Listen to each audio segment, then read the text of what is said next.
Diamonds are seen as symbols of wealth, status, and love. But despite what most people believe, diamonds are not actually rare, and one single company is responsible for manipulating the entire world into believing otherwise. De Beers spent the 20th century pulling the strings behind every element of the diamond industry, from mining to marketing to sales. De Beers controlled the diamond trade. And by controlling the supply of diamonds, they could completely manipulate the prices. De Beers also pulled off one of the most successful marketing cons ever, by convincing us all that diamonds are much more valuable than they really are, and that the only way to show you truly love someone is spending several months of your salary to buy them a diamond ring.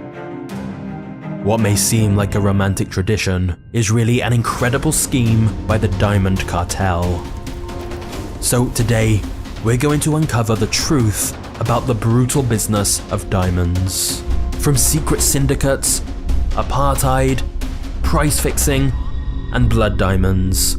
This is a story spanning 3 centuries into one of the darkest and most manipulative industries of all time.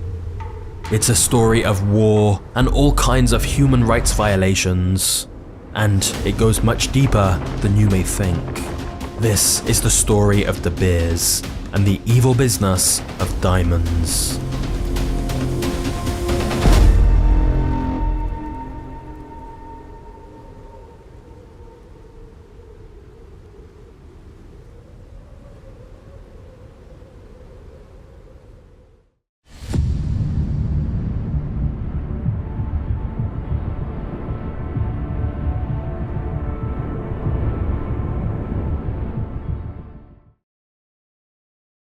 Our story starts in 1867 in South Africa, when a young boy was playing a game with some stones.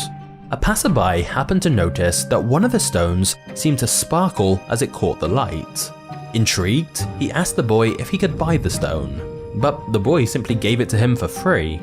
That sparkly stone turned out to be a diamond, and once people heard of the discovery, a new diamond rush was ignited. Adventurers from Europe and America rushed to South Africa in the hope of finding diamonds and making their fortune.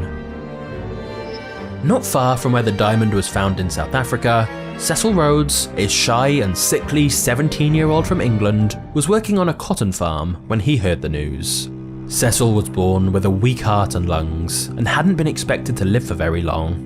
But when his older brother Herbert asked him to come join him on his farm out in the Cape Colony, Cecil's fortunes changed completely. The Cape Colony was a British colony in present-day South Africa, and the dry climate did wonders for Cecil's health, which improved almost immediately after he arrived in 1870. But the two brothers were very different, and working together wasn't easy. While Herbert was impulsive, adventurous, and hands-on, Cecil was reserved and awkward. He spent his days keeping to himself and reading books, and spent his nights dreaming of a life his poor upbringing and poor health meant he could never have. Since he was a child, Cecil had dreamed of studying at the prestigious Oxford University and living among the upper-class elite he admired from his books. But instead, he was stuck doing hard labour halfway across the world in Africa. So when the two brothers heard that a diamond had been found nearby, they were both eager to investigate. For Herbert, it appealed to his sense of adventure, but for Cecil, it was the chance to make some real money and turn his dream into a reality. Herbert was among the first to purchase claims of land to mine on the nearby De Beers farm, owned by two Dutch brothers who had until now been living a quiet life with their family. This meant that Herbert had the exclusive rights to mine for diamonds on these bits of land, so long as he paid a very small annual fee to the farmers. Immediately after the De Beers brothers opened their land to prospectors like Herbert, they regretted their decision. Desperate to keep their family away from the greed, sin, and violence that rapidly engulfed their home, they quickly sold their farm and left town. And the De Beers brothers were right. It didn't take long for the local town of Kimberley to be transformed into a pit of lawlessness, as thousands of foreigners arrived to try their luck at diamond mining. And soon, hundreds of diamonds were being found all across nearby farms. But this was actually really unusual. Diamond deposits had normally been found along riverbeds, and until now, there had only been a small handful of locations where diamonds could be found at all. This had led to the common belief that diamonds were rare and valuable, a concept that was cemented in the West when European nations like Britain, Portugal, and Holland colonized the world and took over diamond production for themselves. Slavery, violence, and land seizures were used to mine diamonds and send them back to feed the growing appetite of the wealthy elite in Europe. This meant that by the time of the unusual discoveries in South Africa, the diamond sources in historic locations like India and Brazil had all but dried up. By comparison, the amount of diamonds being found in South Africa was turning out to be unbelievably large. Rather than a few diamonds deposited on a riverbed here or there, thousands upon thousands of them were being found. And they were all hidden in a blue layer of rock deep under the ground that was soon dubbed kimberlite, after the nearby town of Kimberley. But while Herbert was off trying to make his fortune on the De Beers land, he had left his frustrated younger brother Cecil in charge of the cotton farm. Although he was unhappy about it, to his own surprise, Cecil was able to significantly increase the profits within a single season. But he couldn't help but wonder, if he was able to do so well in charge of a meager cotton farm, how would he fare at the head of a diamond mine? Cecil's heart began to race as he considered the idea. Maybe this could be his way to make enough money and gain enough status to study at Oxford and become part of the upper class elite like he'd always dreamed. So, ignoring his big brother's orders, 18-year-old Cecil Rhodes abandoned the cotton farm, took the extra money he'd made, and purchased his own claims on the De Beers farm. To keep his costs low, Cecil saw no issue with exploiting locals to dig for him, who he frequently referred to as barbarians. You see, Cecil had many different sides to him, and some of them were extremely dark. His obsession with the British upper class had also led to an obsession with British imperialism, causing Cecil to see the British race and culture as far superior to the rest of the world. This meant he was happy to pay little to no wages to the local workers and enforce intrusive searches and brutal beatings. And as the miners continued to dig deeper and deeper holes, the already exhausting work became significantly more dangerous, especially once the rainy season began. Sites were prone to collapsing down on workers, and the holes frequently filled with deep water. Nearly a third of all workers either died, were severely injured, or became too sick to work. However, where others saw disaster, Cecil saw opportunity. He'd recently seen an advert posted in town by a local farmer desperate to sell his water pump, which Cecil knew exactly what he could do with. He spun a story to the other claim holders about how he had single-handedly tracked down the only water pump in the entire colony and fiercely negotiated to buy it from its unwilling owner, paying an insanely high amount that the farmer simply couldn't refuse. Cecil knew that sometimes the story is more important than the truth.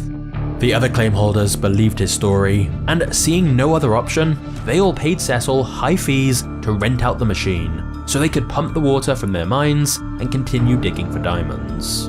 Just as he'd hoped, Cecil's story helped propel him to local fame, with many seeing him as an intelligent entrepreneur to keep an eye on. Using all the money he made, he began buying other mining operations and consolidating them. He quickly became the largest claim holder on the entire De Beers site, and this enabled Cecil to found his own business named the De Beers Diamond Mining Company, ironically named after the two Dutch brothers who had wanted nothing to do with diamonds, as they said it was an evil industry.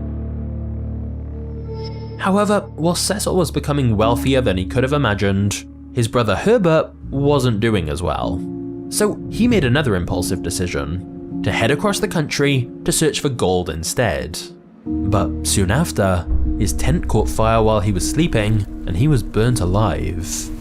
Cecil was horrified to hear what had happened, and decided it was time to return home to England to reunite with what was left of his family. So, using his newly made fortune, Cecil put one of his business partners in charge of the mine, and he returned home to England to see his family and grieve the loss of his brother. Whilst back home, he seized the opportunity to make his childhood dream a reality and enrolled in Oxford University.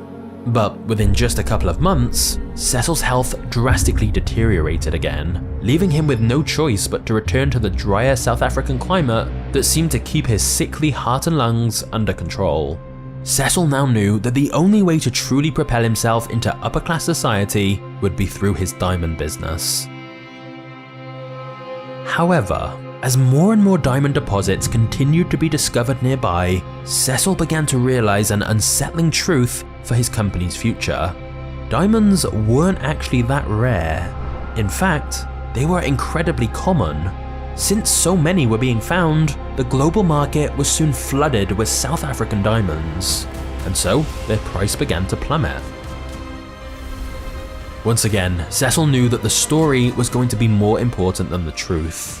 To keep the price of diamonds high, he was going to have to make it seem as though these common stones were as rare as they were once thought to be. But to do that, he'd need a way to control how many diamonds were going into the market. And this would lead him down an even darker path.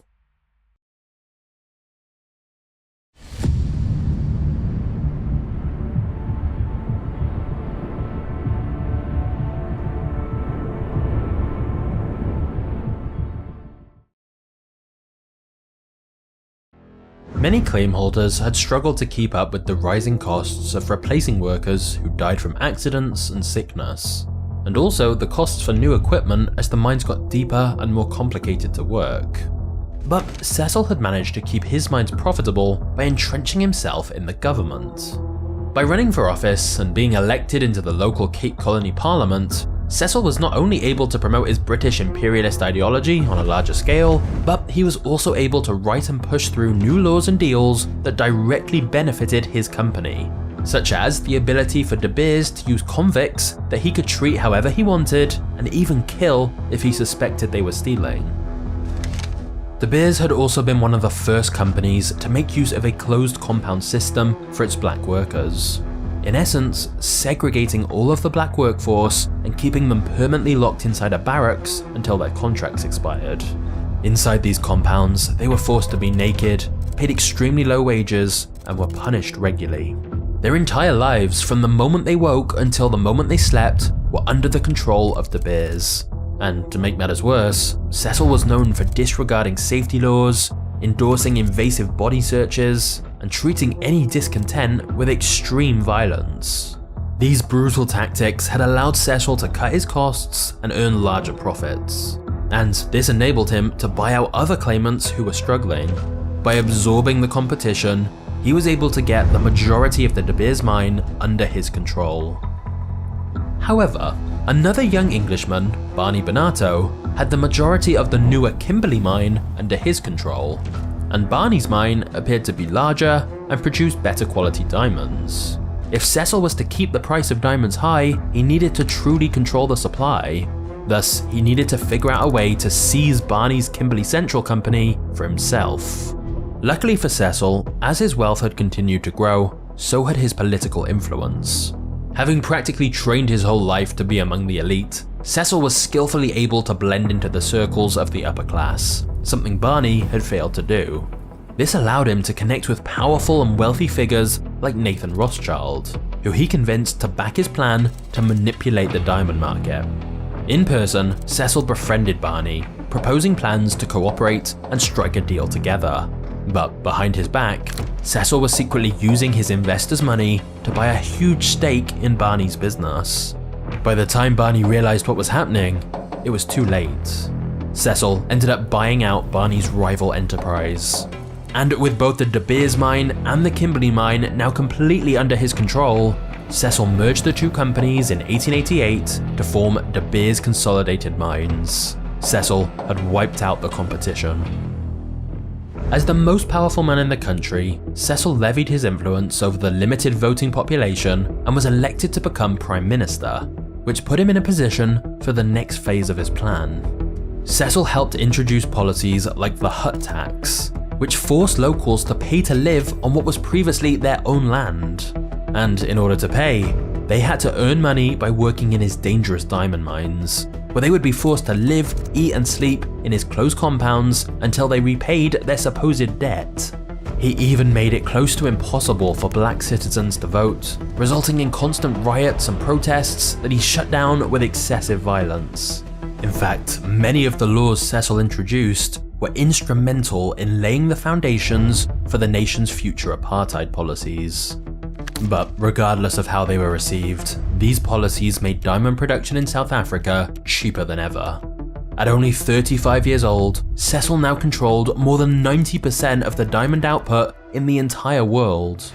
And thus, he could now fully control the number of diamonds available on the market. He began to stockpile diamonds, releasing only a limited amount into the market to create the illusion that they were still rare, as this artificial scarcity would drive up the price. To achieve this, Cecil and his investors created a diamond syndicate based out of London, where a small, carefully chosen group of firms gained the exclusive right to purchase diamonds from De Beers, which at this point basically meant they were the only companies able to buy diamonds at all. These firms were forced to buy a specific amount of gems at a fixed price, with De Beers stockpiling the rest to avoid saturating the market. Members of the syndicate would then sell their diamonds to smaller merchants who then sold them to customers. This single channel selling method gave Cecil and De Beers complete control over the production of diamonds, the sale of diamonds, and the price of diamonds. They had created a diamond cartel. As a result, the price of diamonds steadily increased around the world. Meanwhile, Cecil continued to consolidate power. He even had his own private army, which he used to take over other parts of Africa and mine for more diamonds. Cecil Rhodes then founded the African territory of Rhodesia, named after himself, which is present-day Zimbabwe and Zambia. Cecil seemed unstoppable. But in 1902, at only 48 years old, his weak heart finally caught up with him. Cecil Rhodes died with no wife or children, leaving nearly his entire fortune to establish the Rhodes Scholarship at Oxford. It's quite incredible how a sickly boy from England rose to control 90% of the world's diamonds and become Prime Minister of the Cape Colony, all whilst using the most brutal and cutthroat tactics. However, whilst De Beers' leader was dead, the company's rise to power was just getting started.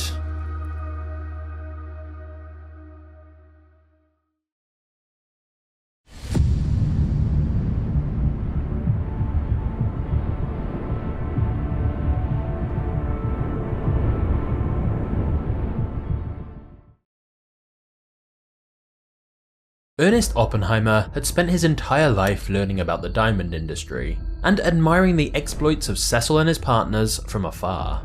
With his astute knowledge of the industry and razor-sharp instincts, Ernest was quickly taken under the wing of several major players on the De Beers board of directors, and he eventually became the chairman and head of the entire company. Whereas before, De Beers had tried to outmuscle or take over all new diamond sources that popped up, Ernest had a different strategy. He instead chose to incorporate new sources into his selling channel. Ernest created several subsidiary companies under the bracket of the Central Selling Organization, known as the CSO, that would directly purchase all diamonds from alternate producers. If anyone refused to be bought out or sell to the CSO, Ernest found ways to undermine and disrupt their production. He used connections with governments to force companies to sell, he flooded markets with similar diamonds to devalue their products, and he even sent in undercover employees to sabotage mines and equipment. If anyone did manage to produce diamonds that they wouldn't sell to De Beers and the CSO, Ernest would cut off their ability to sell by threatening to blacklist any merchants who dealt with them. As a result, everyone had no real choice but to partner with De Beers. From hordes of diamonds seized by the communists in Russia, to old world sources in India, to new mines across the African continent, De Beers, led by Ernest, purchased everything. But since they operated under several different subsidiary names, most people had no idea just how much power and control De Beers actually had. In reality, De Beers had a hand in nearly every diamond mine in the world, and they continued to stockpile all those diamonds. They released just the right amount to keep prices high and maintain the perception of diamonds being rarer than they actually are.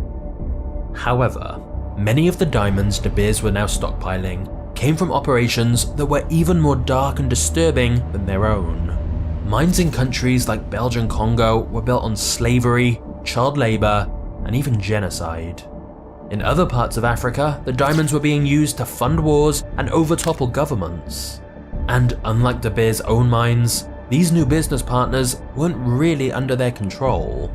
This would later lead to some very serious problems. But to De Beers and Ernest, none of that mattered right now, as they had bigger things to worry about.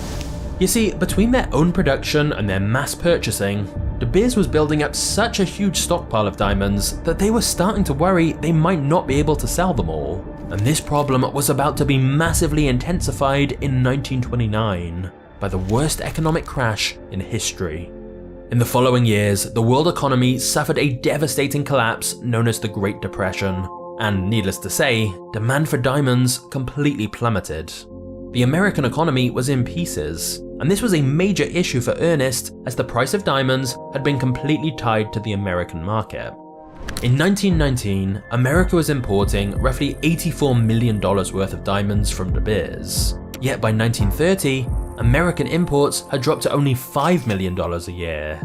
And since De Beers was determined to continue buying up all global diamond production that fell outside of their own control, this left them with huge expenses and very little income. Despite the state of the American economy, Ernest was still convinced the US was the answer to his problems. He just needed a way to expand his market wider to include everyone, not just the wealthy elite. In other words, De Beers already controlled the supply, but now they needed to control the demand. So, Ernest sent his 29-year-old son Harry to America to begin what many have called the greatest marketing campaign of all time. Or, as some would say, the greatest marketing scam of all time.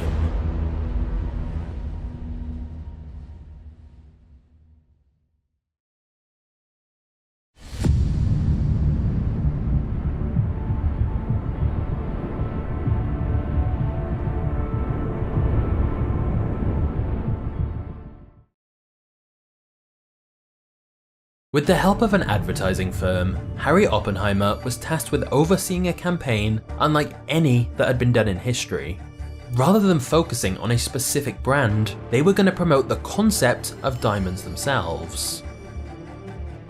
In the early 20th century, there had been a trend of rings being given by a man to their partner when they proposed. But these rings had featured cheap jewels like birthstones, and it hadn't really caught on yet. That was until Harry and the marketing team laid out a plan to convince the public that engagement rings were a necessity for all proposals. And more importantly, that the only stone worthy of true love was a diamond. Harry and Ernest wanted their team to interlink diamonds with the fundamental concept of love. If the general population felt they had to have a diamond engagement ring, regardless of their wealth or social status, De Beers would have a guaranteed diamond market forever.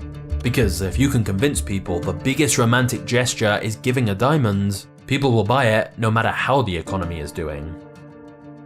So, they began small, using classy hand-drawn images and planting stories in newspapers that focused on linking diamonds to the ideas of love and marriage. To make sure this message got into the minds of young girls and women, they sent lecturers around the country to churches, high schools, and universities to give propaganda-filled talks about diamond rings. Then, they paid Hollywood studios and producers to insert scenes about diamond rings and proposals into their movies. And they started placing diamond rings on the fingers of Hollywood celebrities so the biggest stars were seen wearing them. Using a weekly service they called Hollywood Personalities, they sent pictures and details of rings worn by the stars to all of the country's biggest newspapers. At the time, this kind of product placement was an innovative strategy, and most people didn't even realize they were being advertised to. But subconsciously, symbols of American beauty and the American dream became heavily tied to diamonds. And clever use of corporate branding, like having Marilyn Monroe sing the now famous "Diamonds Are a Girl's Best Friend," helped hammer in the message for De Beers and make diamonds the ultimate status symbol. However, to make sure they appealed to every segment of American society, they had another genius idea. Instead of putting out a recommended price to spend on an engagement ring, they cleverly advertised that you should spend 2 months' salary. This meant whether you were rich or poor, you still had a price in mind. They would later raise this to 3 months' salary, And it's crazy really, the company profiting from you buying their product, literally telling you how much they want you to pay, but making it seem like a tradition rather than a marketing campaign. And when the advertising team noticed that men and women were picking out engagement rings together, and that women tended to go for cheaper alternatives, they added another layer to the message. An engagement should be a surprise. In a single marketing move, they forced men to shop alone, with nothing but De Beers advertising to guide their choices. Underneath it all, there was one message that stood strong. If you wanted to get married, you had to buy a diamond. And before long, the concept of diamond engagement rings was so ingrained in American culture that young couples believed it was a timeless tradition instead of a recent invention by a corporate machine. Because up until this point, engagement rings weren't as common, and most importantly, different gemstones were typically used. But De Beers convinced the world you had to propose with a diamond ring. In fact, it's widely believed that De Beers helped push the superstition about opals attracting bad luck, as opals had often been preferred over diamonds before De Beers got involved. Even today, almost a century later, many people are unaware of the manipulative origins of this still maintained tradition. But nothing captured the success of the marketing campaign greater than its key slogan, "A diamond is forever," which has since been recognized as the greatest advertising slogan of all time. Not only did it elegantly capture the notion of lasting and symbolic love that could never be destroyed, but it subtly hinted at something else. Diamonds should be kept forever and never resold. By convincing the public that diamonds should never be resold due to what they represented, De Beers prevented a secondary market of second-hand jewels, undermining their single-channel selling, so that people wouldn't buy second-hand from someone else. Like everything to do with diamonds, the story was of course a lie. Diamonds don't last forever. They can be scratched, scuffed, and even destroyed. But what did the truth matter when De Beers was making millions and millions in profit? At the start of the campaign in 1939, less than 10% of women in America received a diamond engagement ring. But within only 20 years, that number was over 80%. And within 40 years, diamond sales in the US had risen from around $23 million a year at the start of the campaign to an incredible $2.1 billion a year, or around $7 billion adjusted for inflation. And with its success in the US, De Beers replicated its marketing campaign in different nations across the world. And soon it had huge markets for diamond engagement rings in countries like the UK and Japan. In Japan, for example, the amount of future brides receiving engagement rings grew from 1% in 1966 to 90% in the early 90s. Even though a diamond is basically just a lump of carbon, De Beers convinced the world that diamonds equal love. But all the time De Beers had been marketing the concept of love, some much darker events had been unfolding in the background that threatened to completely undo everything.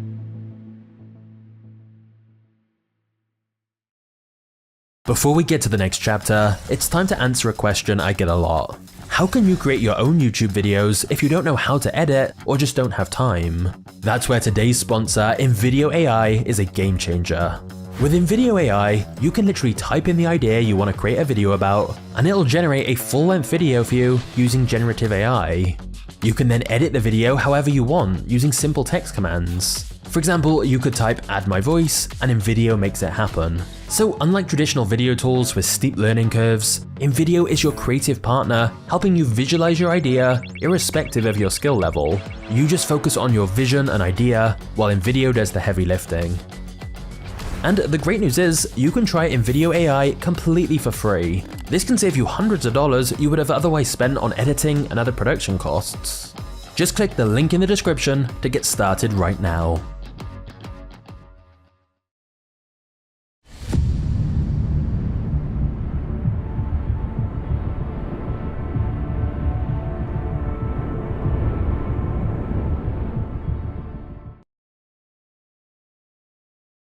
Soon after De Beers began their marketing campaign to the American public, the Second World War broke out. Because of changing technology, diamonds had become a strategic resource for both sides of the war, as they needed industrial diamonds to manufacture new weapons and aircraft. In many ways, the need for industrial diamonds was great for De Beers, as it gave them a way to offload their poorer quality stones. But in other ways, it was a threat to the cartel's dominance and single-channel selling.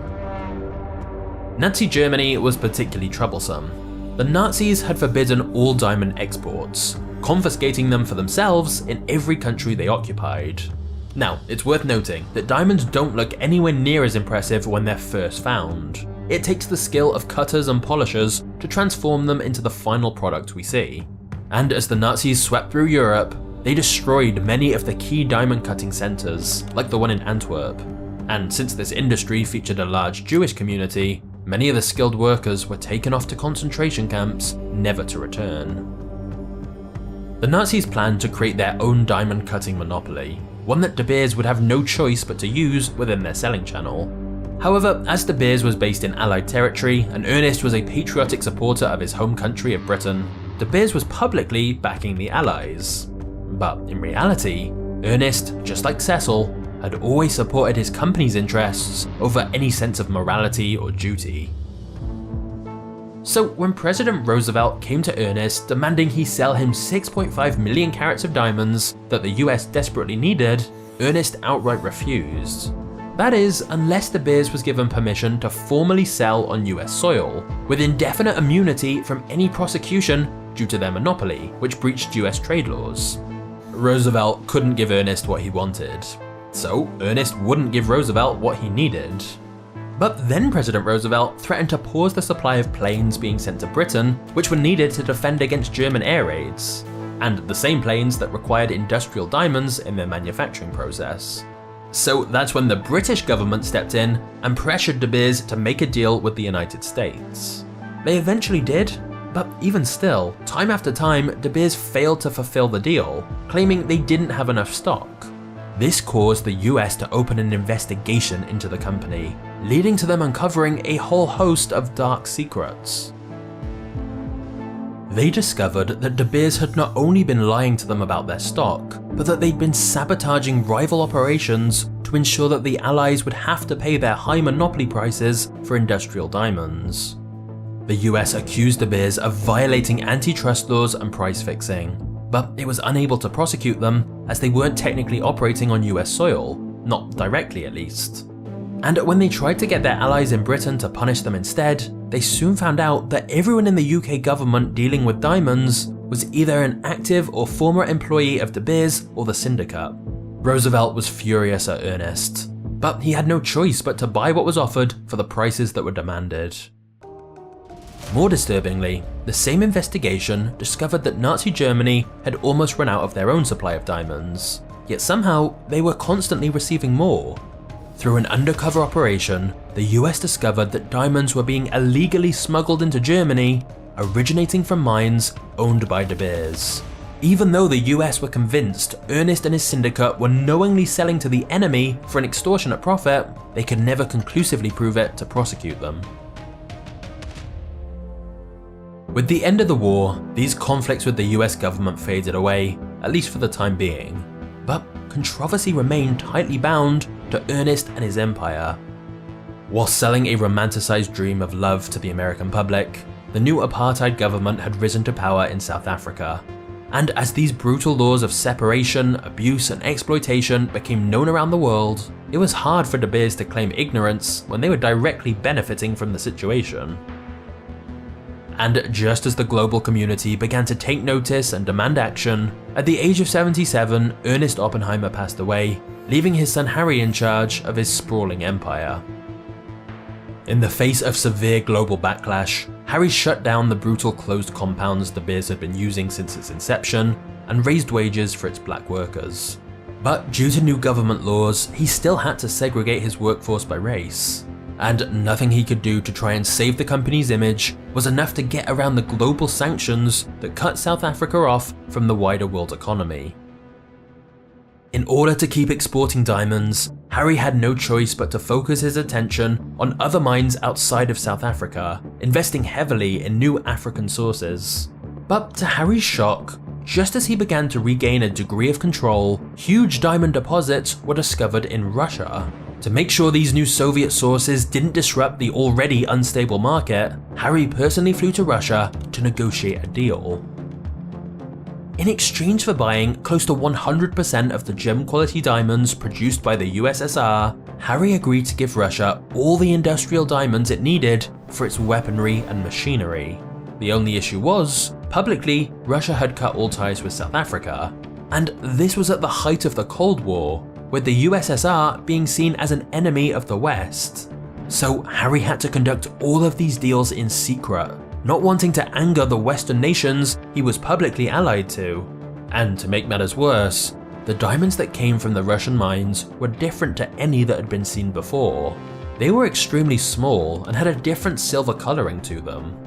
Harry knew that the syndicate members didn't want these lesser diamonds, so he began forcing them to purchase bundles of different quality diamonds, including the silver Russian ones.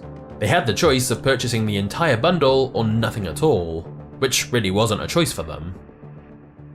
It only took a few months for many of the merchants to complain. De Beers had spent years advertising a specific style of diamond to the market, and none of their customers wanted these tiny Russian gems. So, Harry went back to his marketing team to try and find a solution. Together, Harry and his team once again came up with a genius marketing campaign. This time, to sell diamonds to those who already had an engagement ring. They began advertising the concept of eternity jewelry that featured a handful of small silver diamonds.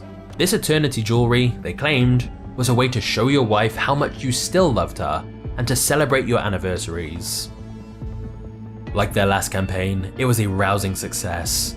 Without anybody realizing, Harry and De Beers had convinced the West to buy valueless luxury goods during the height of the Cold War that was directly funding the military expansion of their enemy. De Beers was selling the concept of love while funding the reality of war. But the general population had no idea about any of this. Instead, their attention had turned to the African diamonds De Beers was selling, which were gaining a very different and very damaging reputation of their own.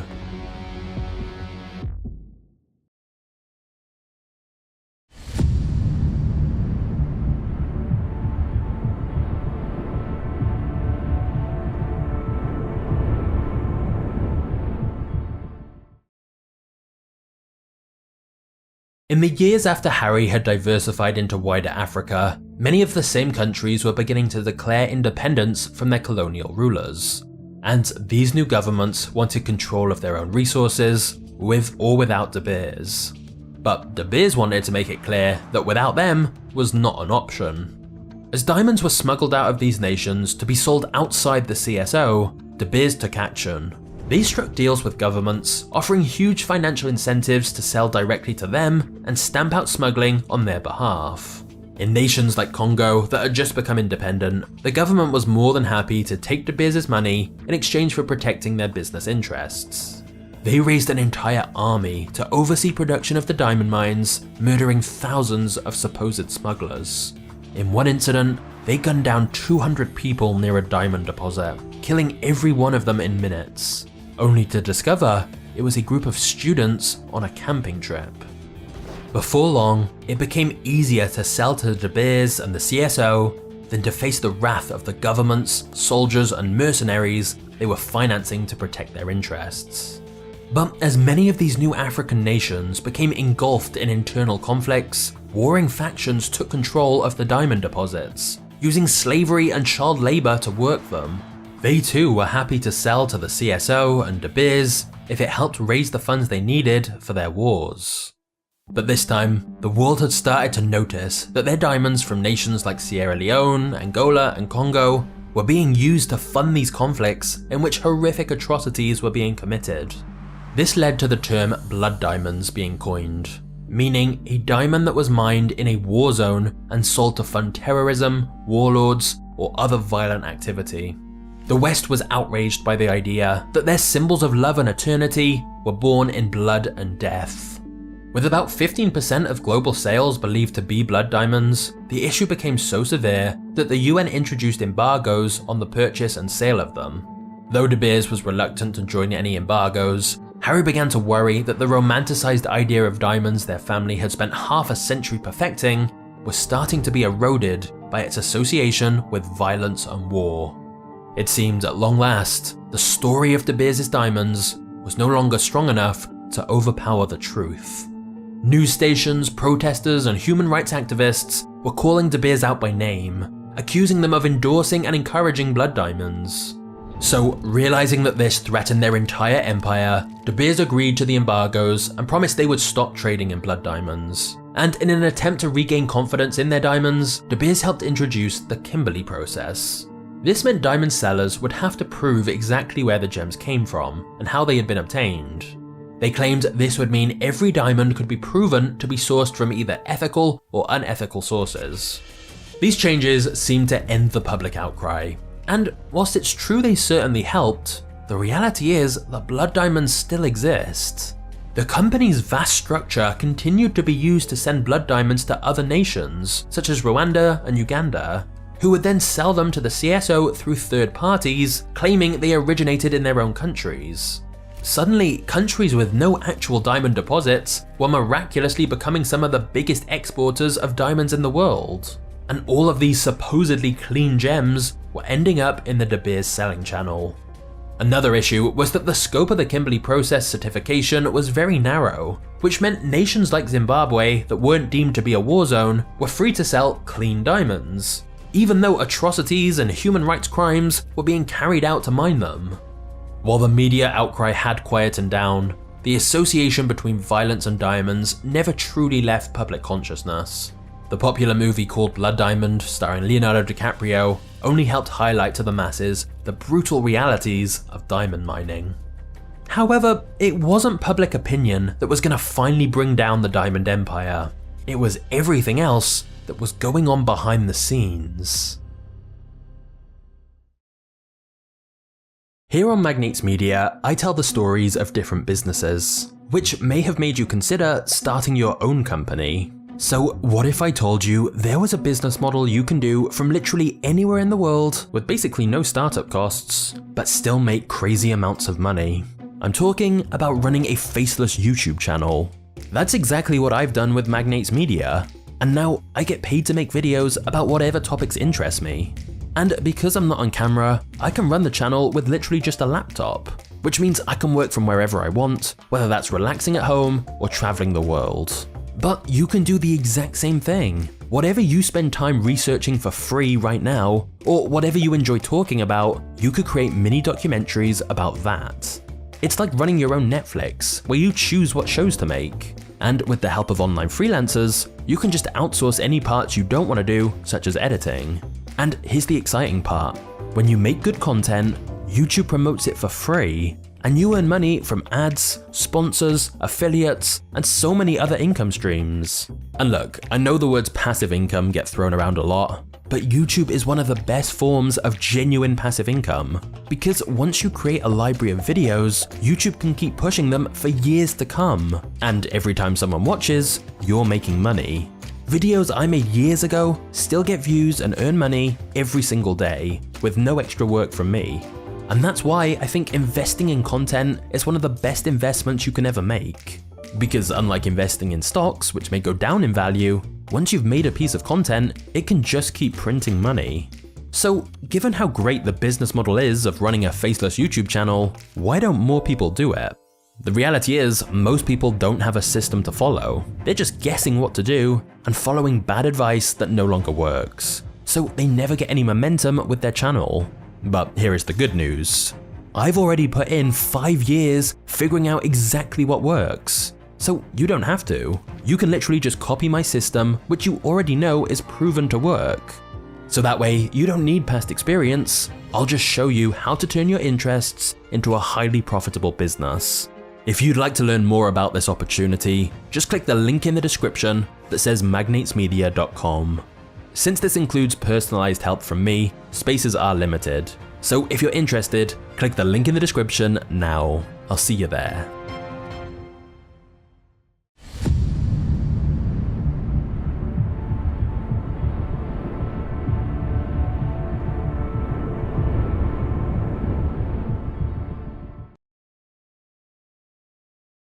In the 1950s, General Electric patented their technique to manufacture man-made diamonds in a lab.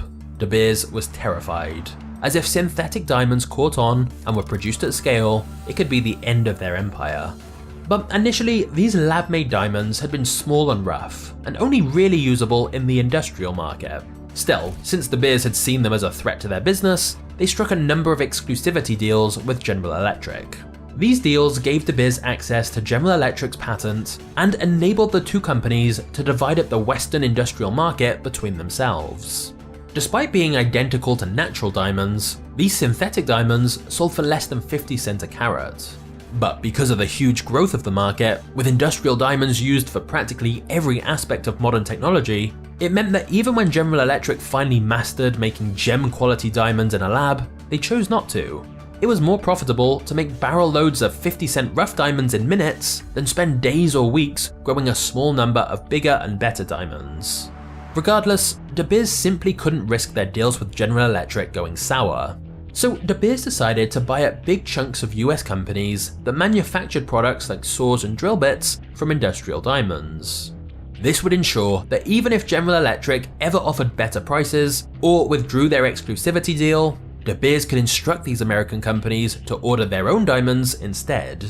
But this ended up backfiring for De Beers. You see, ever since World War II, the US Department of Justice had a target on De Beers' back. They knew the company was violating antitrust laws as they clearly had a monopoly by controlling the supply of diamonds.